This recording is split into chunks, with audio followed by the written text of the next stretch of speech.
Alright everybody, what's going on? It's Thundershot, and I am here today to bring you a theory video along with Swag Kage. Go ahead and say hi to the people. Hello everybody, Swag Kage here. Alright, today we're going to be talking about potential theories for the story mode in Dragon Ball Xenoverse 2. They've hinted at and mentioned a few times that instead of just fixing the timeline that gets screwed up like in Xenoverse 1, we might actually be able to change the future and change the timeline themselves, meaning potential bad guys could live, good guys could die, chaos could ensue, and there's a lot of different directions this could go. We kind of wanted to take the time out of our day to nail it down to maybe some more likely options or just some really fun potential options the Xenoverse 2 could bring to the table as far as alternating the Dragon Ball Z timeline and story mode goes. And we were kind of going to go by a character-by-character basis for a little bit. So, Swag, if you want to go ahead and kick us off today, who do you got?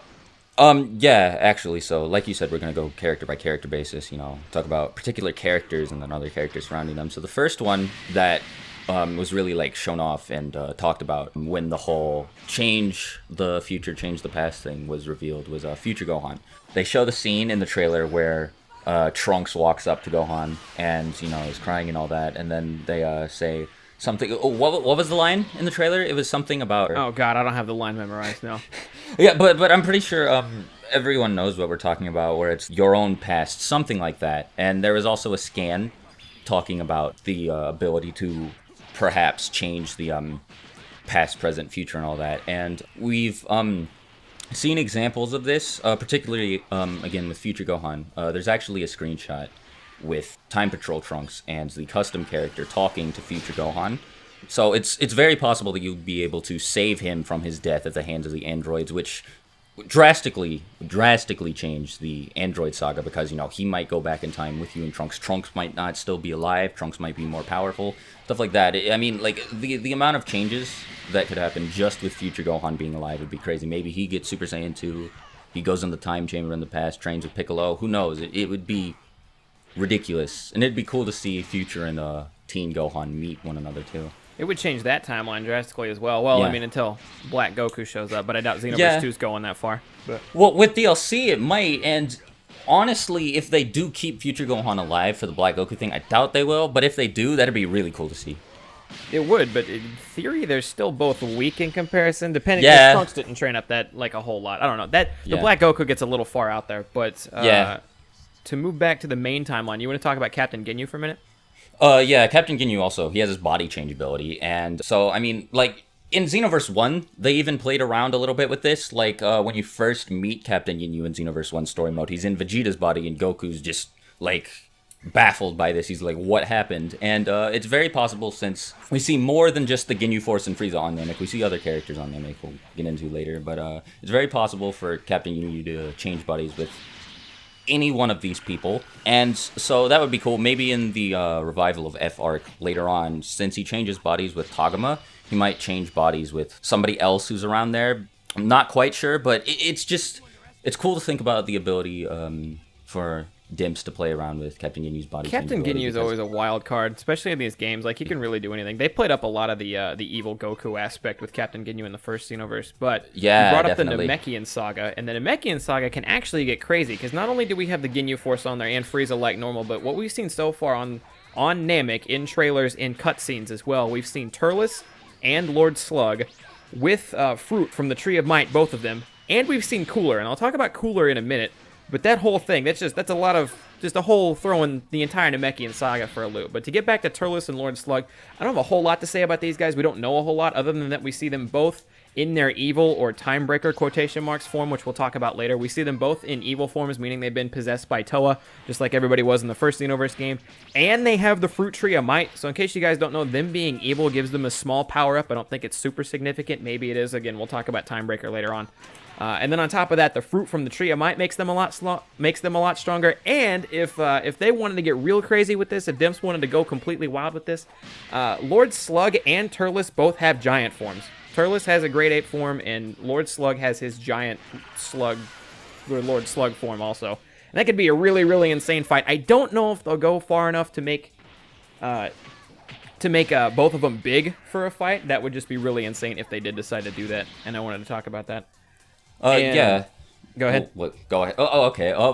It's also, the thing about them being on Namek is it's possible that they're not exclusively on Namek in the story mode, because in the trailer that revealed Slug and Turles are in the game, they're seen in the Rocky area map, Now, that might be their before battle intro cutscene, but it also might be part of a story mode cutscene where, Turles fights Goku on Earth, or Slug fights Goku on Earth, but depending on what you do, they might end up on Namek. That's actually, like, the main reason why I wanted, or why both of us wanted to make this video, because of the fact that they showed Turles and Slug off on Namek, and it's like, that's already a really big change to the Dragon Ball Z story. Yeah, because you would, and I see what you're getting at, because you would think Toa wouldn't just pick Turles out before he even went to Earth. You would think Turles would have his fight on Earth, and then somehow she would get him and take him to Namek. But yeah, that was the point of the video, is that the potential to choose your own future, maybe choose how the game plays out to an extent. Maybe you do something dumb, like you decide to spare Turles, or you screw up the fight, or something like that on Earth with Goku and them. And then somehow Turles gets saved and he gets whisked away to Namek. Almost the same thing with Lord Slug in that regard. Yeah, exactly. You were also mentioning before, we talked about, like, what if you kill Vegeta, you spare Turles, you might just... You could make the Dragon Ball Z timeline just the worst it's ever been, and you could make the game super hard for yourself. I mean, like, that's not like a huge possibility, but it's there. There's so much that Dims can do with this, and it's really cool to think about. Yeah, if you want to get really crazy, I mean, you could talk theories forever. Just as far as, I want to stay more on the realm of stuff that's more likely to happen, but the ideas, just all the ideas that can spawn from being able to choose who lives and dies, or just changing the future in general, just being able to change things in general can get so crazy and out there, which, like you said before, is kind of the premise behind his video. Speaking of things that change, if we want to move on to, we see Cooler and Frieza on Namek fighting together. And in the first Xenoverse, you went back and you helped Goku fight evil Frieza on Namek, because Goku beat him and then he became evil and stronger and he needed your help to win or whatever. But now the idea of a double battle with you and Goku versus Frieza and Cooler gets a lot more insane. Plus, Cooler's around on Namek. What if Cooler lives? Frieza gets a golden form later. If Cooler's around, Cooler might get a golden form later. We were talking about the possibility, again, to bring back the idea of choice, and this isn't confirmed, this isn't guaranteed, this is just a really, really fun idea that totally could be possible. Do you want to bring up the idea of maybe choosing who lives or dies between either Frieza or Cooler? Well, yeah, exactly, because maybe they both realize that they can't win against two Super Saiyans, so one of them tries to get away and you only have time to go after one of them, or, maybe one of them begs for mercy, so you spare them and then kill the other. They don't really like each other. Like Maybe Cooler's just like, fuck you, Frieza, and throws him to the wolves and takes off. Yeah, I was also thinking about, since I mentioned Captain Ginyu earlier, maybe Captain Ginyu switches bodies with Cooler. I doubt that'll happen, but the possibility's there. But, I mean, and like you mentioned, if Cooler survives, maybe he gets a golden form or whatever, or maybe one of them wishes for immortality. It's crazy, and on top of that, both of them are on Namek, and it's also shown that Turles and Slug are both on Namek, and this is all in just one arc. This could be, like, the entire game story mode could just be out of control, because, I mean, the Namek saga would have been so much more ridiculous if Slug, Turles, Cooler, and Frieza had all been on the planet at the same time. They might fight each other for all we know. Yeah, that would be cool, too. You think Turles might have some pent-up aggression towards Frieza? God, that could get crazy. Yeah, especially if they try what-if forms, because, I mean, they've introduced what-if forms in Dragon Ball Z games in the past, and Dragon Ball Heroes has so many of those in this game, and Xenoverse 1 both borrow heavily from that, so, you might see Great Ape Turles, Super Saiyan Turles against, like, Cooler or Frieza. It's just... Think about the power, like, Turles, like, in his base form by himself, especially in the grand scheme of things, isn't really all that strong. But you think about Turles with a Time Breaker buff, with a Triamite Fruit buff, with a Super Saiyan buff. Yeah, exactly. That could get absolutely insane. Okay, what were we moving on to next after Cooler and Frieza? Do you want to talk about Cell or that arc at all? Yeah, the Cell arc. There's so much. I mean, time travel is one of the main focuses of that arc. There are many, many, many things that you could do to change how this arc plays out. Like I mentioned earlier with future Gohan, maybe he lives, Trunks dies, maybe they both live, whatever. And your decision with Cooler and Frieza could also affect how this arc plays out. Like, Trunks and Gohan, come back to kill Cooler instead or whatever. There's a whole lot there, but also, wait, go ahead. I was going to say there's a lot less going on with this one because we haven't seen any new characters around that fight that we can confirm for sure yet. But there is Imperfect Cell. He's confirmed to be in the game. And in the game, yeah. Yeah, that'll be good. There are a lot of different points that you could mess with, like you could... tell Vegeta not to be stupid and let Cell absorb 18, so you could just end the arc there. Then nobody has to die, but as a result, Goku wouldn't be Super Saiyan 3 in the Buu Saga. Or speaking of Goku, you could save Goku for, when he's about to instant transmission Cell to King Kai's world. You could save him somehow, maybe slow down the explosion, take him to King Kai's world yourself, or whatever, and then Goku lives, but again, he doesn't get Super Saiyan 3 in the Buu saga. So, there could be a bunch of different ways to affect that. There was also Dark Mr. Satan in Xenoverse 1, who was ridiculously strong. And it would be cool to see how, just how he interacts with everything going on in Xenoverse 2. But, I don't really have much to say about him. I would be down. I would be down for the return of an evil Mr. Satan. And then... he was the most metal character ever, dude. It was awesome. The Buu arc. Did you want to hit up on that before we started wrapping up, not wrapping up, getting into how crazy Xenoverse 2 and the Mira, Toa, Deborah, Timebreaker, everything is? Well, we'll talk about that in a minute, but did you want to talk about the Buu arc first? Well, the Buu arc just has the most potential, for changes, just because of Buu, because Buu can absorb people, and they didn't put absorptions in the first game, but if they let you play as Gotenks Buu or Gohan Buu in this game, then it's possible that Buu might absorb different people, and he could absorb he might absorb Tien and get the ability to use the Tri-Beam, or maybe he absorbs Goku or Vegeta to prevent Goku from fusing into Vegito, so you have to fight alongside Goku to fight against a Gohan and Vegeta absorb Buu, or maybe he absorbs Vegito and everybody's fucked. It's just crazy to think about, and maybe, Kid Buu doesn't happen, or maybe Kid Buu takes everybody else out when he blows up the planet, so you have to fight him on your own. And that'd be cool, too, especially if you have your Majin if he just stayed as Super Buu forever, that would also be incredibly scary.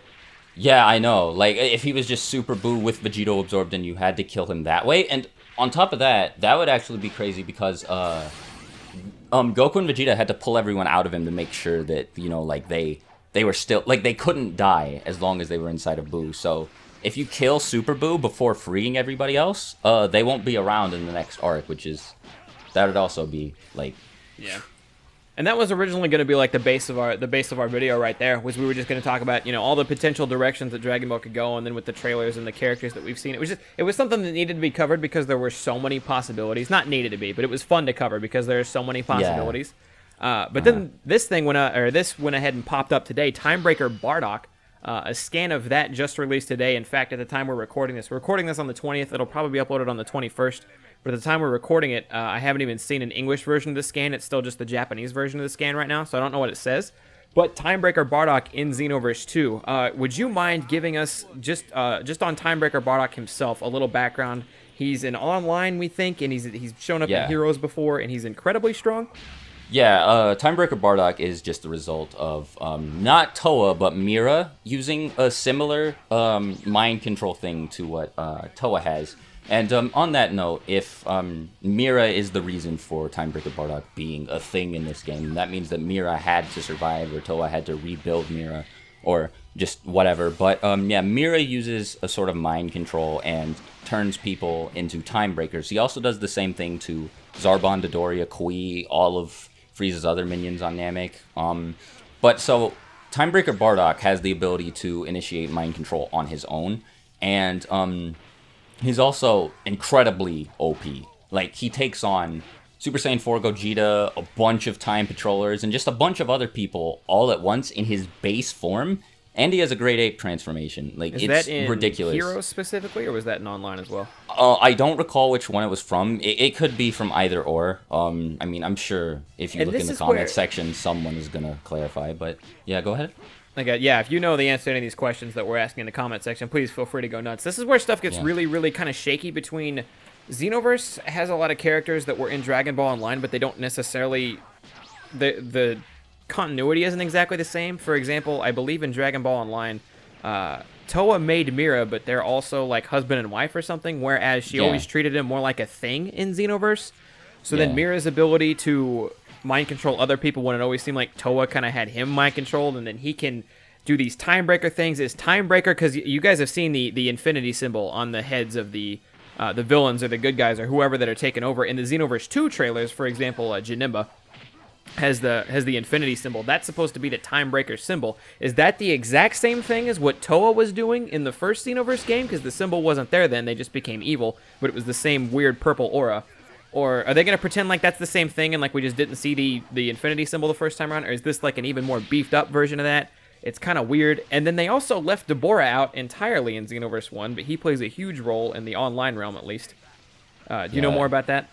Oh, well, all I know really is that Dabra's from the demon realm, like Mira and Toa are, and that he's Toa's sister. But I could definitely imagine them going out of their way to keep Dabra safe. Toa's his sister? I mean, Toa's his sister, yeah. My bad. But I could imagine them going out of their way to keep Dabra safe. Maybe power him up, beef him up, whatever. And if he really shows up in this game, have we seen anything about him so far? I don't know if we've seen him outside of gameplay. We definitely haven't seen him confirmed as a playable character or whatever, but you know. Okay. If he does show up in the game, that'd be cool because, like I said, he's related to Toa. I've always kind of liked Deborah Dabra, however you want to say it. I've always kind of liked him, and he didn't really get a whole lot of time in many games or in the actual anime itself. So it'd be cool to see him brought back and like run alongside the two of them because he's just a cool character and he spits on people, turns them to stone. He's got a sword. Yeah, exactly. He's a cool character overall. A couple things to note about Timebreaker Bardock that we know or we gathered information just from looking on the Dragon Ball wiki, just from what we've seen from Dragon Ball Online and or Heroes so far, is that Timebreaker Bardock, I'm not sure if he has the ability to go Super Saiyan or not because that's kind of up in the air. But Timebreaker Bardock does have a great ape form that he's used in other games. I'm not confirming that it's going to be a thing in Xenoverse 2 by any means, but it is known out there that Timebreaker Bardock does actually have a great ape form himself, so it would be cool to see that brought out in Xenoverse 2. And then aside Timebreaker Bardock, if they're borrowing from Dragon Ball Heroes in any way, shape, or form, Dragon Ball Heroes gets really, really like, I want to say like fan-fiction-y, yeah. Fan-fiction-y for sure. For example, Future Trunks goes Super Saiyan 3 in that one, but Future Trunks also didn't become Xenoverse Trunks in that one, so I don't know. You can get a lot of crazy stuff. We were talking for a little bit about the possibility of what-if characters, too, just to kind of cap on top of it, because we've gotten what-if characters in games before. Do you have a list or anything like that? Boo has a bunch of what-if absorptions. In Budokai 2, he absorbs Vegeta, and he absorbs Tiencha. We have Super Saiyan 3 Vegeta and Broly from the Raging Blast games. I mean, I don't really remember any other what-if characters that we've gotten in other games. You already brought up the idea of Super Saiyan Turles, too, which could get kind of crazy. But yeah, Super Saiyan 3 Vegeta would be the main one I'd be looking for. Have we seen a lot of... I meant to ask this earlier. Have we seen a lot of GT characters involved at all? Super Baby 2's costume is, like, in the game for custom characters, but other than that, no, I don't know. Okay, I want to say I've seen Kid GT Goku, but I might be wrong on that. The thing about GT, though, is since they're covering so much of Super, I wonder, like... if you do certain things in the main timeline, will that lead you into GT or Super, or will they just act like GT happens after Super? Like I'm not quite sure about that. I would prefer if GT was like a side thing. If GT was like some side set of quests. I still want to, and Xenoverse had the option of playing around with this, and they didn't do it much. I still want the idea of the crossover. Like what happens if Beerus meets Omega Shenron, or this person matches up with that person from Super and stuff like that. And like as we know already, Super is going to be mostly DLC stuff. Super itself, all the new stuff, the World Tournament arc, things like that. Anything from the World Tournament arc or later on is going to be DLC related for the most part because that was just coming out when the game was about done getting developed. Yeah, they already showed us some Revival of F arc stuff. Like, I completely forgot to mention when we were talking about Bardock that you see Bardock watching Goku fight Frieza in Revival of F, like Super Saiyan Blue Goku fighting against Golden Frieza. So that's really cool. Like, I mean, I don't know how that happens. For him right there. Yeah, I know, right? Like, maybe happening? That's a vision of the future, or maybe he's actually there. I don't know, but like, it's just an example of how crazy Dimps can be with this. I mean, like, I would like to see some original stuff, like stuff we've never seen before, like not just playing with characters we already know about. Like, it'd be cool if playing they took with us fan to fiction, essentially. Yeah, like, it'd be cool if they took us to the time of the original Super Saiyan and we had to fight against a powered-up him, because it would make sense for, Mira and Toa to take control of people who Goku, Vegeta, and all them don't know about. But at the same time, I don't think Bandai Namco is going to do that, or Dimps is going to do that, because it's easier to market this stuff that everyone knows about, like the just the fan service stuff, Yeah, Super Saiyan 4 God Legendary Broly or whatever, yeah. Super Saiyan 4 Broly's and Heroes, so it might happen. I hope it doesn't, but it might. Yeah. We've rambled about this topic for a while. We could keep rambling if we wanted to, but we have to start getting into some pretty out-there theories. Have you guys agreed with any of the theories we've said? Do you think they're cool? Do you think they're way too crazy? Do you have your own theory, ideas, or anything you would like to see that's kind of crazier out there, but that could happen with Xenoverse 2, potentially change the future storyline? please feel free to leave that in the comment section down below. And before we take off, Swagkage, do you want to tell the people a little bit more about yourself and your channel? Yeah, I just do, well, primarily what I've been doing recently is just like Dragon Ball stuff. It's like in-depth Dragon Ball videos. Like, Very, just very talking about the long in-depth. stuff. You went real deep into fusions and how exactly they work in every fusion we've seen Yeah. recently, right? Yeah, like, last year I did, like, a Super Saiyans video, a Fusion video. This year I've done one about power levels and censorship. I do non-Dragon Ball stuff. I'm working on a Death Note video right now, if that's your thing. But, yeah, it's just, like, lore, discussion, theory videos. Very, very, like in-depth giving knowledge to the people, and you learn a lot of stuff that you may not have known otherwise. But Oh, well, thank you. I think that's going to wrap it up for us here today. Swagkage's link will be in the description down below. Yeah, we've done everything. Well, Swagkage if you're on Thundershot's channel, if you're on my channel, there's no need, but I'll link Thunder's channel if for some reason you haven't heard of him already. Thank you, Muggin, man. Yeah, we Yeah, are no Thundershot and Swagkage. Leave your comments in the comment section down below. Like, subscribe for more Xenoverse 2 theories, discussions, news, things like that. I'm Thundershot, here with Swagkage, and we are out. Yeah, talk to you guys later. Bye. Peace.